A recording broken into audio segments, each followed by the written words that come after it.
নমস্কার বন্ধুরা, top news বাংলাতে আপনাদের সকলকে স্বাগত। আজকের চাকরির খবরটি কিন্তু বিশেষভাবে গুরুত্বপূর্ণ, কারণ পশ্চিমবঙ্গে একটি কেন্দ্রীয় সরকারি মেডিকেল প্রতিষ্ঠানে একসঙ্গে 171টি শূন্য পদে নিয়োগের বিজ্ঞপ্তি প্রকাশিত হয়েছে। হ্যাঁ বন্ধুরা, আজকের এই ভিডিওতে ESIC medical college and hospital Asansol 713305 West Bengal থেকে প্রকাশিত নতুন বিজ্ঞপ্তিটি নিয়ে কথা বলবো। প্রকাশ পেয়েছে 21/8/2026 তারিখে।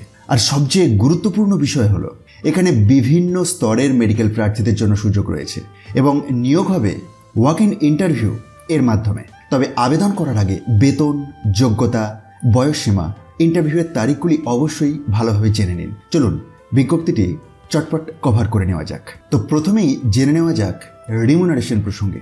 বিভিন্ন ধরনের পোস্ট আছে এবং পোস্ট ভেদে বেতনও ভিন্ন।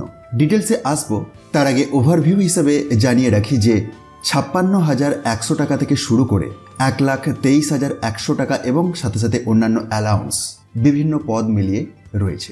সবচেয়ে গুরুত্বপূর্ণ বিষয় কিভাবে আপনি আবেদন করবেন সে প্রসঙ্গে জানিয়ে রাখি। এখানে কিন্তু সাধারণ অনলাইন অ্যাপ্লিকেশন এর পরিবর্তে অফলাইন অ্যাপ্লিকেশন ফর্ম এর মাধ্যমে আবেদন করতে হবে এবং ওয়াক ইন ইন্টারভিউতে উপস্থিত হতে হবে। অফলাইন অ্যাপ্লিকেশনের ফর্ম এই অফিসিয়াল বিজ্ঞপ্তির নিচের দিকে স্ক্রল ডাউন করলেই আপনি পেয়ে যাবেন। আচ্ছা, আর একটি গুরুত্বপূর্ণ বিষয় আপনাদেরকে জানিয়ে রাখি যে একাধিক পদের জন্য আবেদন করলে প্রতিটি পদের জন্য আলাদা অ্যাপ্লিকেশন, ডকুমেন্টস এবং প্রযোজ্য ক্ষেত্রে আলাদা ফি দিতে হবে। আচ্ছা, অ্যাপ্লিকেশন ফিজ প্রসঙ্গে বলে রাখি, SC or ST, ESIC regular employee, মহিলা, ডিফেন্স এক্স সার্ভিসম্যান এবং পিএইচ অর পিডাব্লিউবিডি প্রার্থীদের জন্য কোনো অ্যাপ্লিকেশন ফি নেই। অন্যান্য প্রার্থীদের জন্য 500 টাকা ডিমান্ড ড্রাফট এর মাধ্যমে দিতে হবে। এই ফি একবার জমা করলে ফেরতযোগ্য নয়। শিক্ষাগত যোগ্যতার ক্ষেত্রে বিজ্ঞপ্তিতে বলা হয়েছে সংশ্লিষ্ট ব্রড স্পেশালিটি অনুযায়ী সর্বশেষ ন্যাশনাল মেডিকেল কমিশন বা এনএমসি অর এমসিআই এর প্রযোজ্য গাইডলাইন অনুসারে যোগ্যতা থাকতে হবে। অর্থাৎ সংশ্লিষ্ট পদের জন্য প্রয়োজনীয় এমবিবিএস এবং প্রযোজ্য ক্ষেত্রে MD or MS or DNB বা সংশ্লিষ্ট উচ্চতর মেডিকেল কোয়ালিফিকেশন থাকতে হবে। এছাড়াও প্রার্থীদের আপডেটেড এনএমসি অথবা স্টেট মেডিকেল কাউন্সিল রেজিস্ট্রেশন থাকতে হবে। রেজিস্ট্রেশন আপডেট না থাকলে ইন্টারভিউয়ের সময় রেজিস্ট্রেশন এর জন্য আবেদন করার প্রুফ দেখাতে হবে এবং নির্বাচিত হলে জয়েনিং এর আগে আপডেটেড রেজিস্ট্রেশন সার্টিফিকেট জমা দিতে হবে। অত্যন্ত গুরুত্বপূর্ণ বিষয়, এলিজিবিলিটি ক্রাইটেরিয়ার মধ্যে এজ লিমিট 30 আগস্ট 2026 এই তারিখ অনুযায়ী বিভিন্ন ক্ষেত্রে বয়সসীমা বিভিন্ন রকম। টিচিং ফ্যাকাল্টির ক্ষেত্রে বয়স 67 বছরের বেশি হওয়া যাবে না। সিনিয়র রেসিডেন্ট এর ক্ষেত্রে সর্বোচ্চ 50 বছর এবং ক্লিনিক্যাল এর ক্ষেত্রে সর্বোচ্চ 45 বছর। জুনিয়র রেসিডেন্ট এবং টিউটর অর ডেমনস্ট্রেটর এর ক্ষেত্রে বয়স 30 বছরের বেশি হওয়া যাবে না। তবে গভর্নমেন্ট অফ ইন্ডিয়া এর প্রচলিত নিয়ম অনুযায়ী সংরক্ষিত শ্রেণীর প্রার্থীরা বয়সের ক্ষেত্রে রিল্যাক্সেশন পাবেন। এখানে একটি গুরুত্বপূর্ণ বিষয় মনে রাখবেন, এটি সাধারণ অর্থে কোনো একক অনলাইন লাস্ট ডেট আবেদন করার জন্য নেই।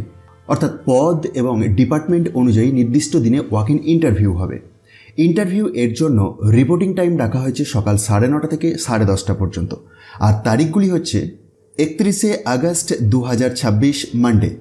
যে সমস্ত ডিপার্টমেন্টগুলির ক্ষেত্রে ওই দিনের ইন্টারভিউটি রয়েছে সেটি হচ্ছে অ্যানাটমি, বায়োকেমিস্ট্রি, প্যাথোলজি এবং মাইক্রোবায়োলজি।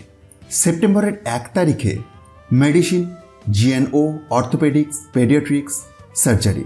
2/9/2026 তারিখে community medicine, statistician, pharmacology, forensic medicine, accident and emergency, ICU, psychiatry এবং 3/9/2026 তারিখে chest, dermatology, anaesthesiology, ENT, dental, eye এবং রেডিওলজি। অর্থাৎ পরপর 4 দিন রয়েছে ইন্টারভিউ। রিপোর্টিং টাইম সকাল 9:30 থেকে 10:30 মধ্যে। যেমনটি প্রথমের দিকেই বললাম যে এই রিক্রুটমেন্ট এর মাধ্যমে মোট 171টি শূন্য পদ রয়েছে। টোটাল 171টি, সব মিলিয়ে 24 ধরনের ভিন্ন ডিপার্টমেন্টে এই নিয়োগটি হচ্ছে। আর যে সমস্ত পদগুলি রয়েছে সেগুলি হচ্ছে professor, associate professor, assistant professor, senior resident, junior resident, tutor or demonstrator. বিজ্ঞপ্তিতে বিভিন্ন মেডিকেল ডিপার্টমেন্ট মিলিয়ে এই শূন্য পদগুলি দেওয়া হয়েছে। ভ্যাকেন্সি প্রয়োজন অনুযায়ী কম বেশি হতে পারে বলেও কর্তৃপক্ষ জানিয়েছে। আচ্ছা, প্লেস অফ পোস্টিং সম্পর্কে জানিয়ে রাখি। নির্বাচিত হলে কাজ করতে হবে ESIC medical college and hospital, Asansol, West বেঙ্গলে। ঠিকানাটি আপনি এই অফিসিয়াল বিজ্ঞপ্তির একেবারে কর্নারের দিকেই পেয়ে যাবেন উপরে। কয়েকটি খুব গুরুত্বপূর্ণ বিষয় অবশ্যই মাথায় রাখবেন। এই নিয়োগটি কন্ট্রাকচুয়াল বেসিসে হবে। টিচিং ফ্যাকাল্টি এর ইনিশিয়াল টেনিওর 1 বছর এবং সন্তোষজনক পারফরমেন্স, উইলিংনেস, কন্ডাক্ট এবং ইনস্টিটিউশনাল রিকোয়ারমেন্ট এর ভিত্তিতে আরও সর্বোচ্চ 2 বছর পর্যন্ত এক্সটেন্ড করা যেতে পারে। সিনিয়র রেসিডেন্ট ও টিউটর এর ক্ষেত্রে ইনিশিয়াল টেনিওর 1 বছর এবং প্রয়োজন ও স্যাটিসফ্যাক্টরি পারফরমেন্স এর ভিত্তিতে এক্সটেনশন এর ব্যবস্থা রয়েছে। আরও একটি গুরুত্বপূর্ণ বিষয় হলো জয়েনিং এর সময় 20,000 টাকা সিকিউরিটি ডিপোজিট ডিমান্ড ড্রাফট এর মাধ্যমে দিতে হবে।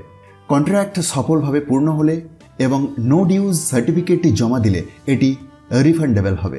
তবে জয়েনিং এর 6 মাসের মধ্যে রিজাইন করলে নির্দিষ্ট পরিস্থিতি ছাড়া এই ডিপোজিট ফরফিটেড হতে পারে। ডকুমেন্ট ভেরিফিকেশনের সময় প্রার্থীদের 10th সার্টিফিকেট, এমবিবিএস এর সমস্ত মার্কশিট ও degree certificate, MD or MS or DNB বা সংশ্লিষ্ট কোয়ালিফিকেশন এর document, medical registration certificate, experience certificate, Aadhaar card, photograph এবং প্রযোজ্য রিজার্ভেশন সার্টিফিকেট সহ প্রয়োজনীয় অরিজিনাল ডকুমেন্টস নিয়ে যেতে হবে। সিলেকশন হবে একাডেমিক ক্রেডেন্সিয়ালস এবং ইন্টারভিউ পারফরমেন্স এর ভিত্তিতে। নির্বাচিত প্রার্থীদের অ্যাপয়েন্টমেন্ট অফার শুধুমাত্র ইমেল এর মাধ্যমে পাঠানো হবে। এছাড়াও এই কন্ট্রাকচুয়াল চাকরিতে PF, pension, gratuity, medical allowance or benefit, seniority বা প্রমোশন এর মতো রেগুলার এমপ্লয়ি বেনিফিটস এর দাবি থাকবে না। হস্টেল বা কোয়ার্টার্স অ্যাভেলেবিলিটি অনুযায়ী দেওয়া হতে পারে, তবে সেটি কোনো অধিকার নয়। সবশেষে গুরুত্বপূর্ণ কথা, ইন্টারভিউতে যাওয়ার আগে অবশ্যই অফিসিয়াল বিজ্ঞপ্তিটি ভালোভাবে দেখে নিজের এলিজিবিলিটি যাচাই করবেন এবং সমস্ত অরিজিনাল ডকুমেন্টস সঙ্গে নিয়ে নির্ধারিত দিনে নির্ধারিত সময়ের মধ্যে উপস্থিত হবেন। এই ছিল আজকের সম্পূর্ণ চাকরির আপডেট। আর এই অফিসিয়াল বিজ্ঞপ্তিটি আপনি নিজে থেকে খুব সহজেই ডাউনলোড করে দেখে নিতে পারবেন। সেটির জন্য ডেসক্রিপশন বক্সে দিয়ে দেওয়া টেলিগ্রাম চ্যানেলের লিঙ্কে গিয়ে জয়েন হয়ে যান। আপনি যদি পশ্চিমবঙ্গের সরকারি চাকরি, মেডিকেল চাকরি এবং নতুন নিয়োগের খবর নিয়মিত পেতে চান, তাহলে চ্যানেলটি সাবস্ক্রাইব করে পাশে থাকা বেল আইকনটি অবশ্যই প্রেস করে রাখুন। পরবর্তী গুরুত্বপূর্ণ চাকরির খবর নিয়ে আবারও কথা হবে পরের দিনে। ধন্যবাদ।